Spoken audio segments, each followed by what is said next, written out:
Hi, I'm Mike, 31, and I used to think loyalty was just a given when you loved someone for 4 years. Turns out, sometimes loyalty is just another word people use until they find cheap flights and an ex in Miami. It was Thursday. I was sitting on the couch, halfway through reheating leftover pad thai, when Sophia, my girlfriend of 4 years, casually announced, "I'm taking a girls' trip to Miami this weekend. You're not invited." Just like that. No eye contact. No smile. Not even a hint of, "I love you, please don't be weird about this." Just a thumb-scroll pause on her phone and boom, verbal grenade. I blinked. This weekend? That's kind of sudden. She sighed like I just asked her to explain what gravity is. God, do I need to run everything by you? It's just 3 days. You'll survive. Okay then. For context, we usually plan things together. Even if it's just a weekend visit to her sister's or a last-minute hike. But this was new. Abrupt. Final. Like she'd rehearsed the line. "Well," I said, fighting the weird twist in my gut. "Have a great time." She looked at me sideways. "Really? You're not going to sulk about it?" "Why would I? You want a girls' weekend, go have fun." She gave me this half-smile like she didn't quite buy it. But she didn't push. Next morning, I watched her pack like she was fleeing the country. 2 massive suitcases. 6 different pairs of heels. Enough makeup to shoot a Netflix season. And not a single hoodie or sweatpants in sight. When I dropped her off at the airport, she kissed me on the cheek and said, "Try not to burn the apartment down." Sure. I'll do my best. The plan for my weekend? Chinese takeout, Netflix, silence. And then Saturday morning happened. 7:03 a.m. My phone rang. Sophia's mom, Diane. "Hi, sweetie. Just calling to check what time you two are landing.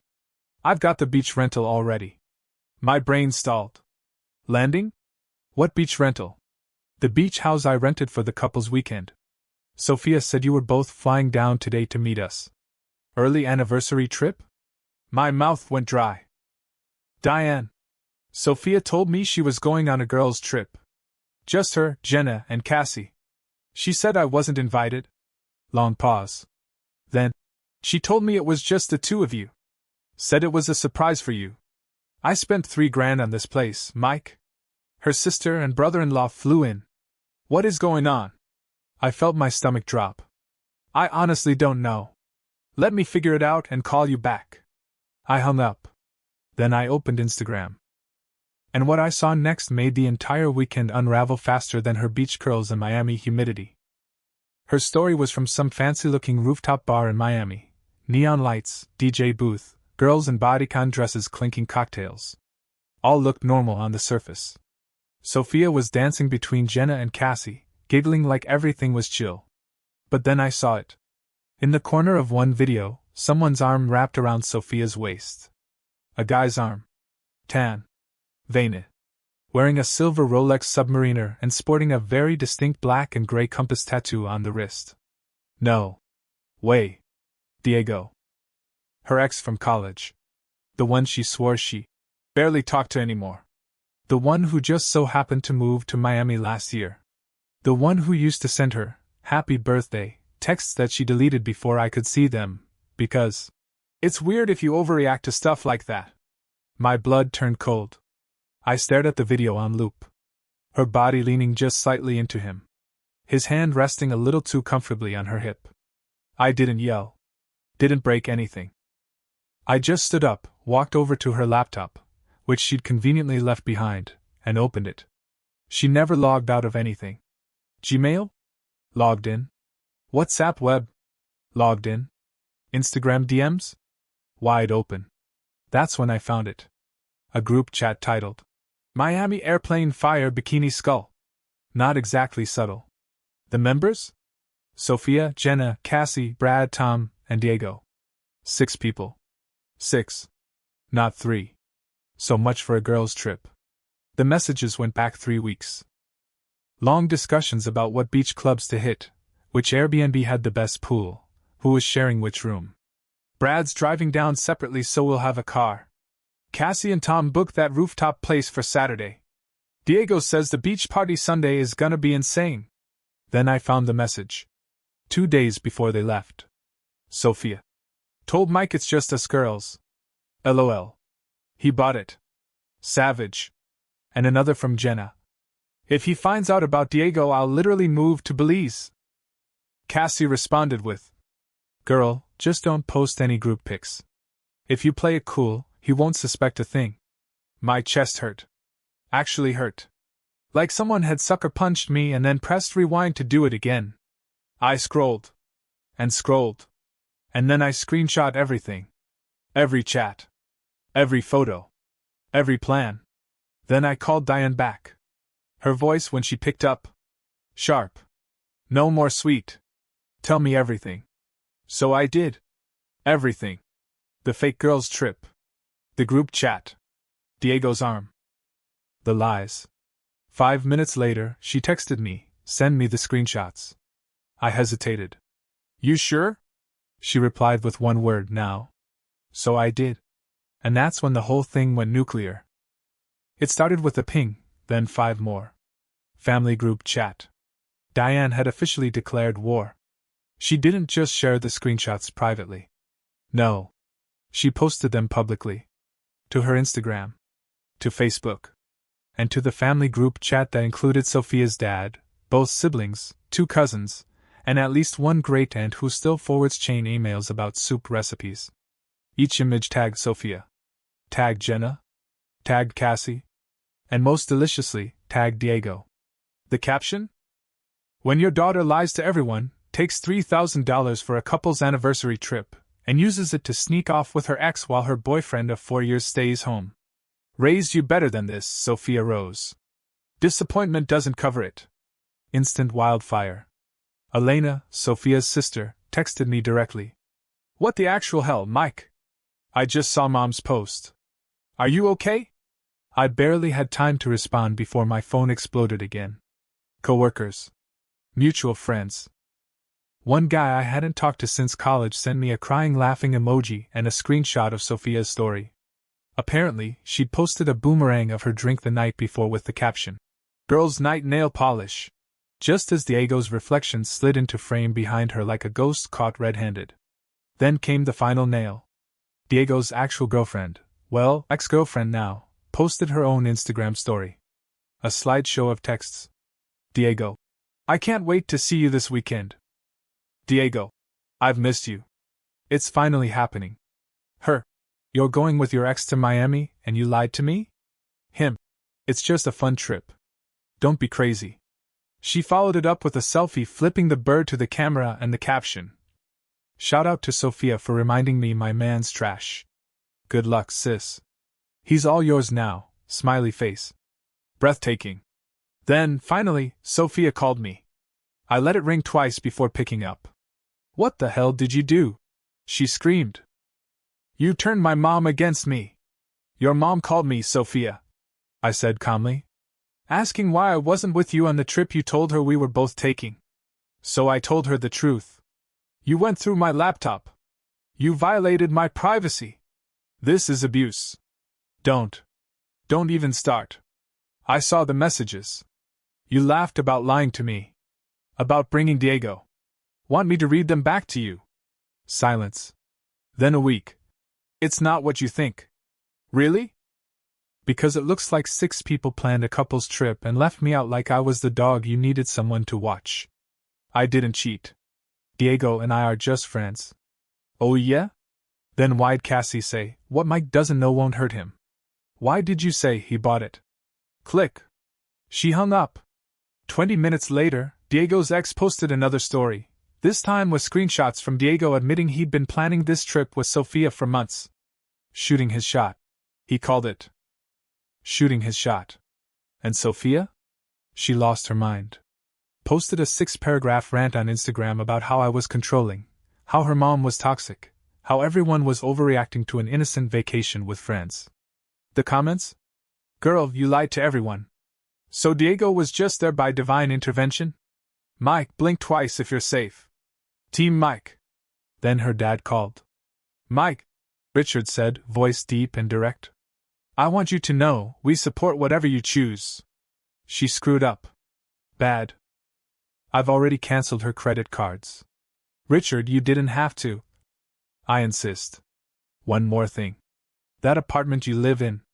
Your name's the only one on the lease, right? Yeah. Good. Change the locks. Monday morning. I'll pay for it. I hung up stunned. And a little impressed. Sunday, Sophia's dream vacation came crashing down when their Airbnb got cancelled, due to the credit card used for the reservation being reported fraudulent. Thanks, Diane. And as for Sophia? No more clubbing. No more poolside selfies. Just 2 giant suitcases, 0 friends, and no place to stay. By Sunday afternoon, Sophia had gone full meltdown mode. 15 missed calls. 8 voicemails.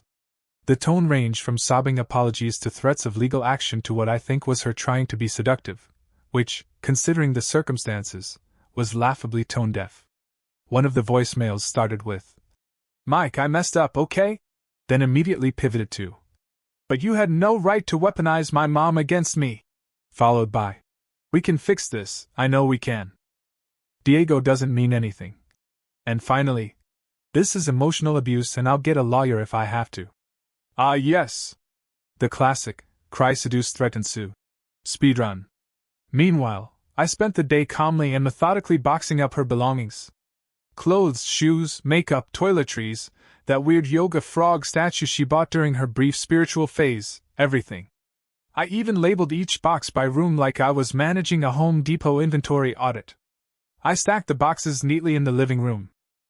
17 in total. The last thing I packed was a framed photo of us in Asheville.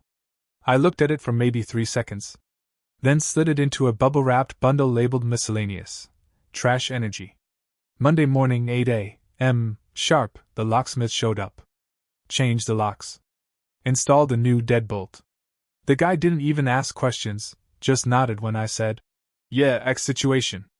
Probably his third that week.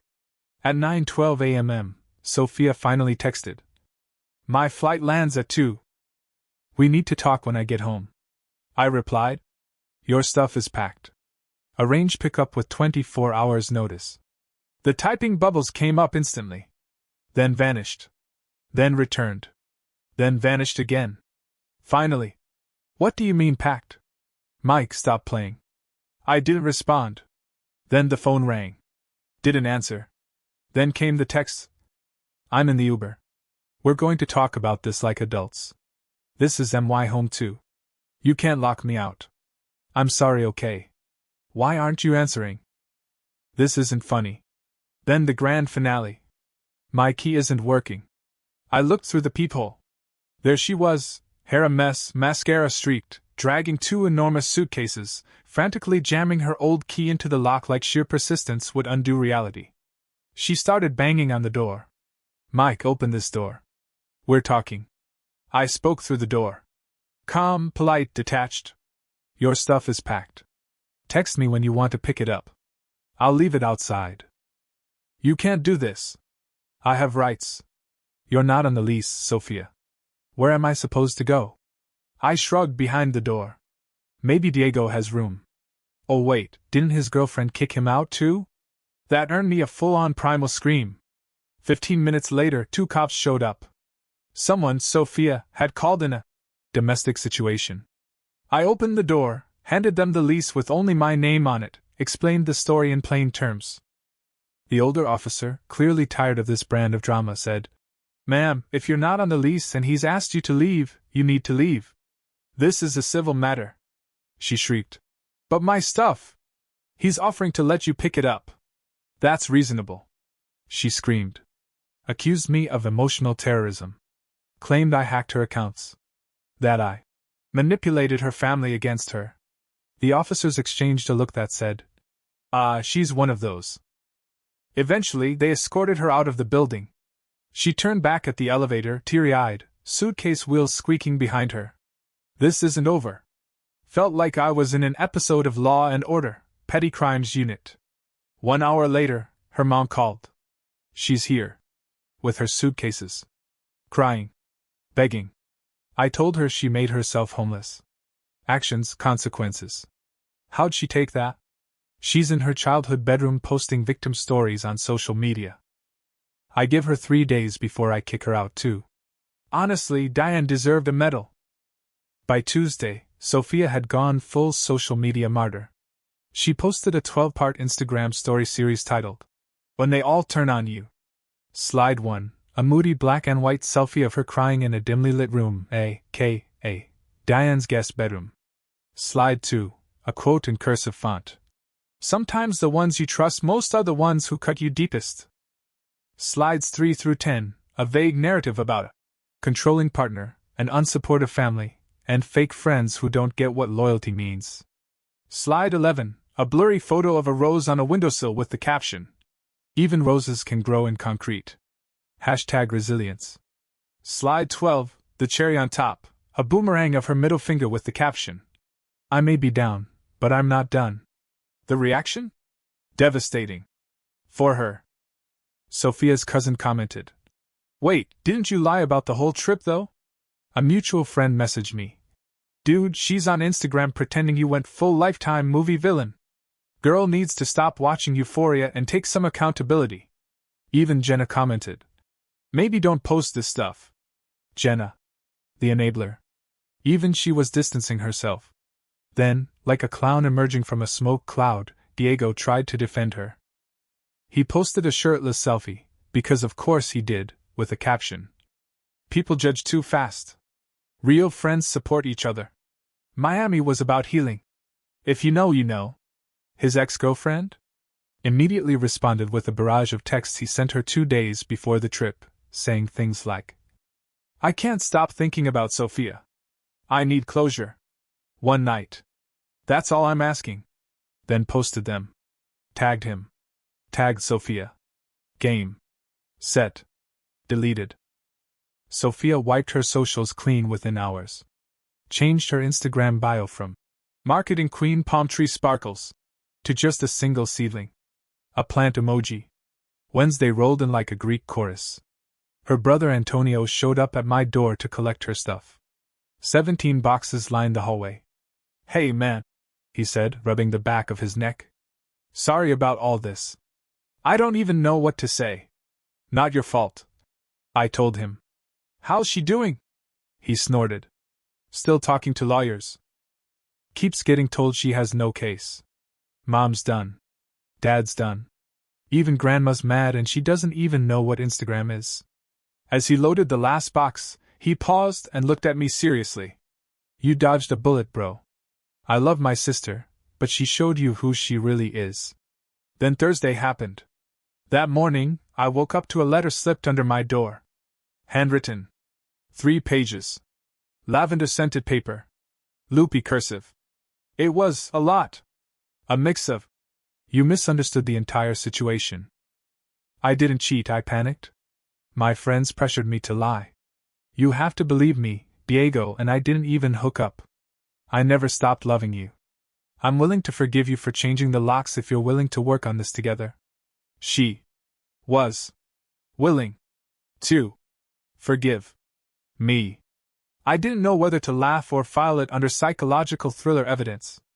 I took a photo of the letter and texted it to her dad, Richard. His reply? "The audacity is genetic. Got it from her grandmother. Stay strong." 3 weeks. That's how long it's been since the Great Miami Meltdown. And in those 3 weeks, Sophia's life performed a full-speed nosedive into a dumpster fire. Then the dumpster caught fire, then the whole alley exploded. Diane lasted 5 days before kicking her out. She called me the next morning. "Mike, I tried. I really did. But she lied about returning my credit card, and then I caught her trying to pawn off her great-grandmother's necklace to put a deposit down on a studio apartment in a neighborhood with bars on the windows. She's got to learn," Diane said, sounding more tired than angry. "Actions have consequences. And honestly, I'm too old for this brand of soap opera." So Sophia couch-hopped. She moved in with Jenna. That lasted 72 hours. Turns out, Sophia expected Jenna to cover her rent and groceries. Just until she found something stable. Jenna's boyfriend, Brad, who, may I remind you, also got blindsided by the Miami scam, told her point blank. "Absolutely not." Sophia tried Cassie next. Cassie flat out said no. "Why?" Because Cassie and Tom were on a break, caused by the Miami reveal. The whole girls' trip crew had imploded like a dying star. Everyone blamed everyone. Group chats were nuked. Relationships ended. Jenna and Cassie haven't spoken since. Cassie now refers to Sophia as Patient Zero. And Diego? This man, oh, bless him, thought he was being slick. He invited Sophia to crash at his place. One night in, his roommate, a close friend of Diego's now ex, threatened to throw both of them out if they didn't pack up their mid-to rom-com chaos. Diego folded immediately. Told Sophia it was too complicated, and she needed space to heal. She spent the next 2 weeks in a sketchy extended-stay motel, living off granola bars and shame, scraping together money from selling old clothes and, according to Elena, trying to become a relationship TikToker. Yes. Really. Meanwhile, her job? Imploding. She'd been taking so many mental health days and crying in the break room that HR finally called her in. Her boss, who loved her 6 months ago, apparently told her, "We need professionals, not influencers in crisis." Then I got the cherry on top. An email. Subject line: business proposal. It was a request for a $5,000 bridge loan. She laid out a full payment plan, with interest. Said I was partially responsible for her housing crisis and emotional distress, and therefore it was only fair I help with the solution. My reply? No. Then came 8 consecutive emails ranging from "Please," to "I'm suing you for emotional damages." One even said, "This is why you'll never find someone like me again." Richard, her dad, called me later that night. She asked us for money too, he said, wheezing from laughter. Told Diane it was our parental duty. Diane told her our duty ended the day she packed bikinis to sneak off with Diego. Last I heard, Sophia moved back to her grandmother's place, 3 states away. The only relative still speaking to her. Her Instagram bio went from marketing queen crown sparkles to just a sad little herb. She posts about once a month now. Usually cryptic quotes like, "Sometimes you have to lose everything to find yourself." Or, "Growth hurts, but so does staying the same." Diego blocked her. On everything. Already dating someone new. Valerie sent me the screenshots. Oh yeah? Valerie. Met her at a bookstore. She asked if I'd read The Midnight Library, and we ended up talking for 3 hours. Second date, I told her the Miami story. She laughed so hard she almost dropped her coffee. Wait, she was willing to forgive you? The delusion? We're taking it slow. But she's kind. No drama. No secret group chats with exes and rooftop lies. Just calm. 3 days ago, I got one final text from a random number. It was Sophia. I know you'll probably delete this, but I'm in therapy now. I realize what I lost. You deserve better. I'm sorry. I didn't delete it. Didn't respond either. It sits there. A little gray bubble reminder that sometimes the greatest revenge isn't revenge at all, it's peace. Because she got Miami. She got Diego. She got her 1 weekend of lies, of freedom, of adrenaline. And she lost everything else. The locks stayed changed. My life moved forward.